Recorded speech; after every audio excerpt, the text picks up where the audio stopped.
আসসালামু আলাইকুম। সবাই কেমন আছেন? আশা করি সবাই অনেক অনেক ভালো আছেন। আজকে আমি তৈরি করব উত্তরপ্রদেশের জনপ্রিয় একটা ডেজার্ট রেসিপি, সেটা হচ্ছে গুজিয়া। অনেকেই অনেকভাবে তৈরি করেন, আমি কিভাবে তৈরি করলাম সেটাই কিন্তু আজকে আপনাদের সাথে শেয়ার করব। ভিতর থেকে সফট এবং উপর থেকে ক্রিস্পি এই গুজিয়াগুলো আশা করছি আপনাদের কাছে খুবই ভালো লাগবে। আজকে একদম কম খরচে এবং কম সময়ে অল্প কিছু উপকরণ দিয়ে এই গুজিয়া মিষ্টিগুলো তৈরি করে দেখাবো। এখন কথা না বাড়িয়ে দেখে নেই আমি কিভাবে এই গুজিয়া মিষ্টিগুলো তৈরি করলাম। প্রথমে একটা বলে নিয়ে নিলাম আমি 1 কাপ পরিমাণ আটা। আপনারা চাইলে এখানে ময়দাও কিন্তু ব্যবহার করতে পারেন। দিয়ে দিলাম পরিমাণ মতো লবণ। দিয়ে দেব 3 চামচ পরিমাণ রান্নার সাদা তেল। এখন সব কিছু খুব ভালো করে একটু মিশিয়ে নিব।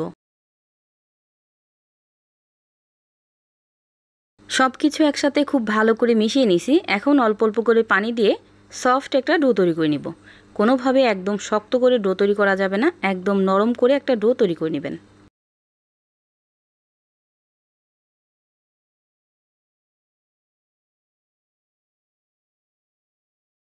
আর এই তো দেখতেই পাচ্ছেন ঠিক এইভাবে আমি ডোটাকে তৈরি করে নিছি। এখন 20 মিনিটের জন্য রেস্টে রেখে দেব।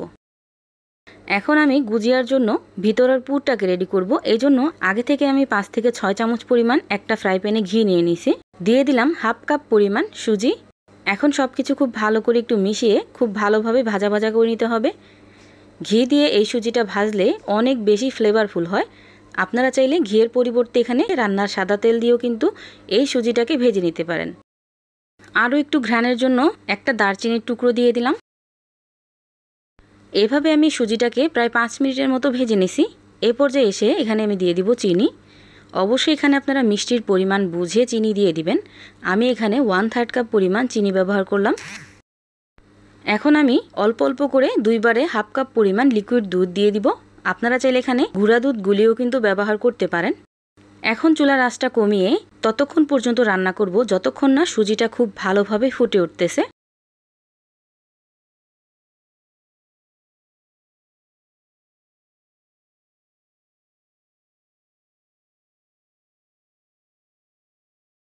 সুজিটা কিন্তু খুব ভালোভাবে রান্না হয়ে গেছে।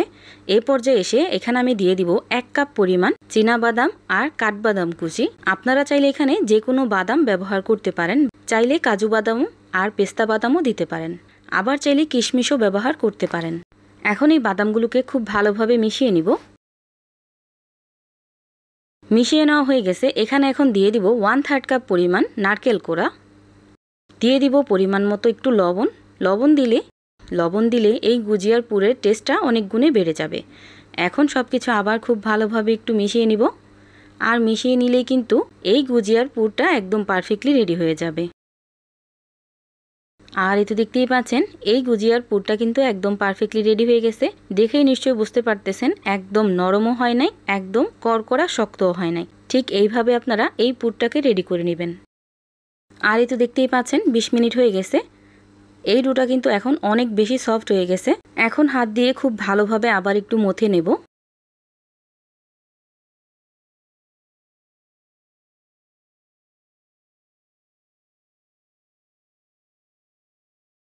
দুই থেকে 3 মিনিট খুব ভালোভাবে আমি মথে নিছি। আর এই তো দেখতেই পাচ্ছেন ডোটা কতটা সফট হয়েছে আর কতটা পারফেক্ট। এখন এখান থেকে ছোট্ট একটা লেচি নিয়ে নিলাম। এখন এই লেচিটাকে আমি ছোট ছোট করে এইভাবে কেটে নেব, যেভাবে আমরা লুচি বানাই ঠিক ওইভাবে।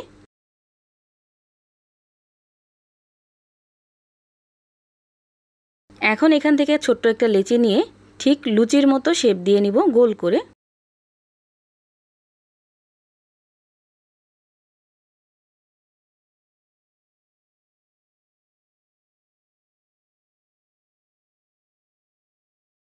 এভাবে পাতলা করে আমি একটা ছোট্ট রুটি বেলে নিলাম। এখন আমি গুজিয়াগুলো বানিয়ে নিব।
এভাবে আমি কিছুটা গুজিয়া বানিয়ে নিছি। বানানোর পরে এখন আমি এই গুজিয়াগুলো কিছুটা ভেজে নেব, কারণ এই গুজিয়াগুলো ভাজতে কিন্তু অনেক বেশি সময়ের প্রয়োজন। এজন্য প্রথমে যেগুলো বানাইছি ওগুলো তেলে দিয়ে দিলাম। তেলের পরিমাণটা একটু ঠিক রাখবেন, একেবারে কম তেলে ভাজতে যাবেন না, তাহলে কিন্তু কড়কড়া হয়ে যাবে বা পুরোটা ডুববে না আর ভাজা ভালো হবে না। আর চুলার আঁচটা থাকবে একদম মিডিয়াম টু লো হিটে। মিডিয়াম টু লো হিটে একটু সময় নিয়ে উল্টিয়ে পাল্টিয়ে এই গজাগুলো ভেজে নিতে হবে। একদম হাই হিটে ভাজতে যাবেন না, তাহলে কিন্তু গুজিয়াটা ভিতর থেকে পারফেক্ট হবে না, আর অনেক বেশি মচমচে হবে না, আর সংরক্ষণও করতে পারবেন না। এই গুজিয়াগুলো ভাজতে প্রায় 10 মিনিটের মতো সময় লাগছে। এখন আমি তেল ঝরিয়ে গুজিয়াগুলো উঠিয়ে নিব। দেখতেই পাচ্ছেন একদম পারফেক্টভাবে কিন্তু ভাজা হয়ে গেছে। একইভাবে আমি সবগুলো গুজিয়া ভেজে নেব।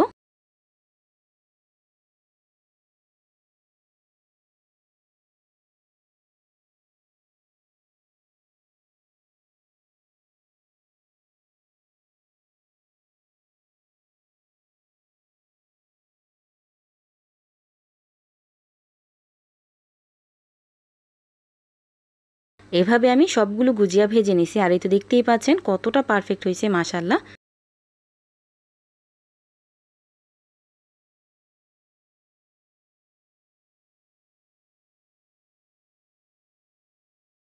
এখন এই গুজিয়াগুলোর জন্য আমি চিনির শিরা তৈরি করব।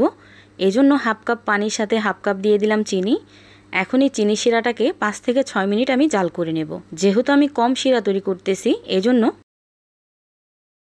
এদিকে আমি এই গুজিয়াগুলো এইরকম ছিদ্রযুক্ত একটা জালিতে নিয়ে নিছি, আর নিচে একটা বাটি দিয়ে দিছি।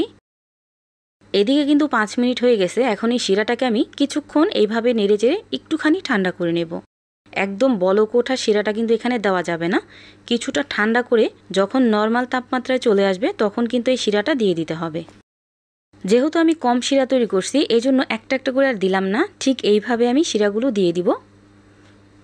এভাবে আমি 2 থেকে 3 বার রিপিট করব, তাহলে কিন্তু শিরাটা খুব ভালোভাবে প্রবেশ করবে।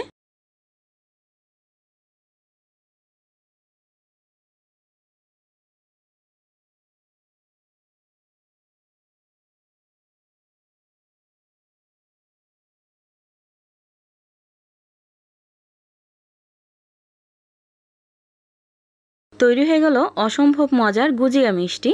ডেকোরেশনের জন্য উপর দিয়ে আমি কিছুটা পরিমাণ কাঠবাদাম আর কাজু বাদাম কুচি দিয়ে দিছি।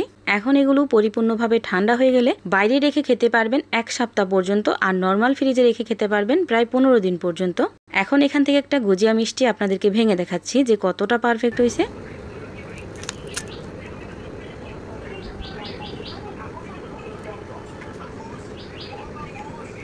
ভিডিওটা ভালো লাগলে লাইক, কমেন্ট অ্যান্ড শেয়ার করতে ভুলবেন না। সবাই ভালো থাকবেন, সুস্থ থাকবেন। আল্লাহ হাফেজ।